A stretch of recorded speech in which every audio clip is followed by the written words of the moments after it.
Let's try the different options. We will use the structure here. We have to make the shapes, explore the node designs.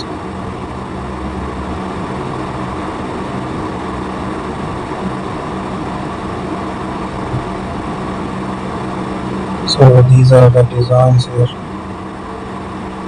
We will take the shapes.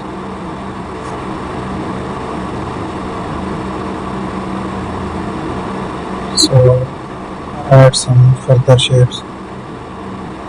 We have to make the changes.